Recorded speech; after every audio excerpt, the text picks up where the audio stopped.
another. Extra, extra, extra. This is the conclusion of the book we was reading, the Kemet Egyptian gods. And when you look at this background, being that this was the port of slavery, port, when they take you from Africa, you give me and took our ancestors from Africa, this is where everything started. This is where everything landed. You get me? You get me? Virginia is rich in our history, rich with our ancestors. You get me? Rich with our ancestors. Grew wealth off of our ancestors. You get me? Grew wealth off of our ancestors. We owe our culture a lot more than being a drug dealer, being a whore, being a scammer, being a thief, being a killer, being a robber. We owe our culture a lot more. You feel me? A lot more. I'm not here to ridicule. I'm not here to bash you. I once was. You understand me? I once was. But I'm here for clarification. We on the conclusion. As I said, knowing what a God is. Now God, we're talking about strength. We're talking about ability. And we're talking about mastery. Look, let's dive in this conclusion and let's figure how to keep this culture uplifted. The gods of Kemet, ancient Egypt, reveal the thoughts and the mindset of that culture and its people. The gods themselves are important only insofar as they tell us about their worship and how they view themselves in relation to the universe. Come on, how you view yourself into your relationship with the universe. Come on now. Come on, stay up. How you view yourself. From their gods, we can see the ancient Kemet Egyptians value order and structure.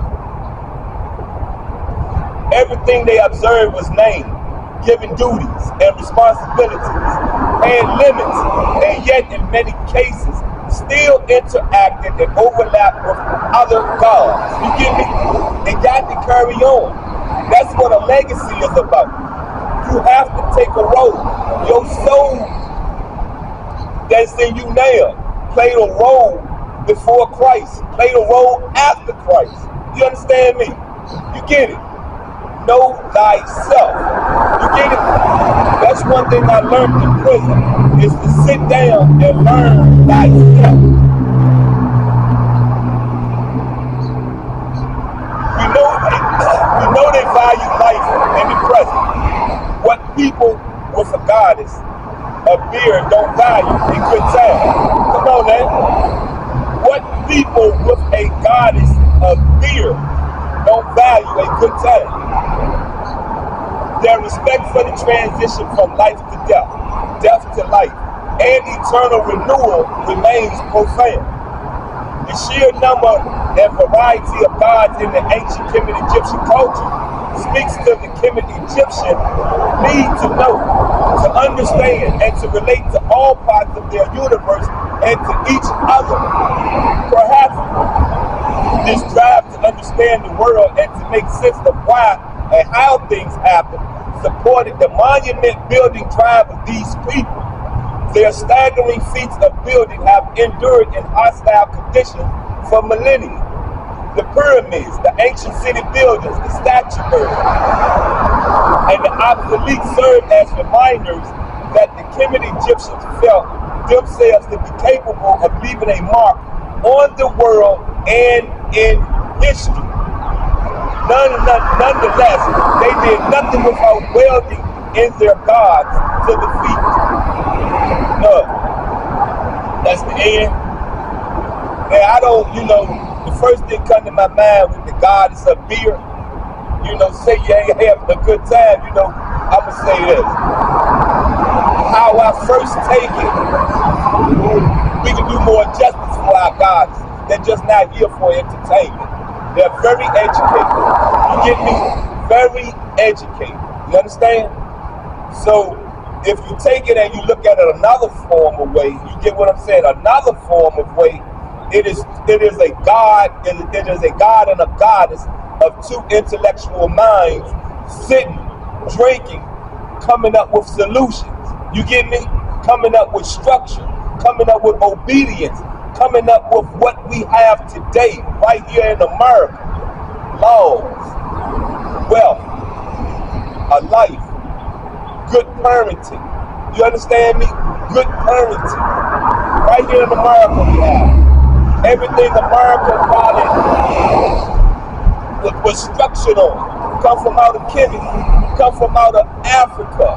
You get it? You understand? And it's saying that before Christ, we was the successful ones. You get me? And after Christ, look at us. Really look at us after Christ. And it's not about the land you're in. You get me? It's not about the land, the continent you're in. You get me? That's not what it's about. What it's about, structure. You get me? Structure. And we have been beat down.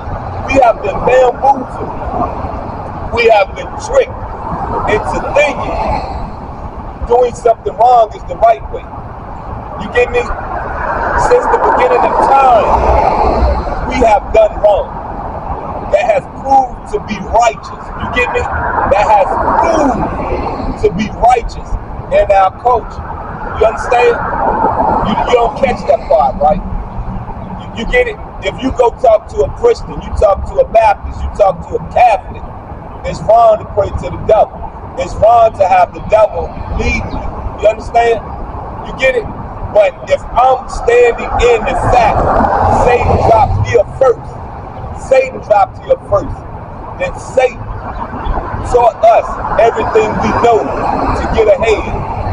You get it? To get ahead, to be successful, to have a roof over, to be able to build a roof over our head, to be able to drink, to be able to go out in the woods and pick the right fruit to eat, to be able to come up with the skills, the mastering abilities to fish, to hunt, to eat.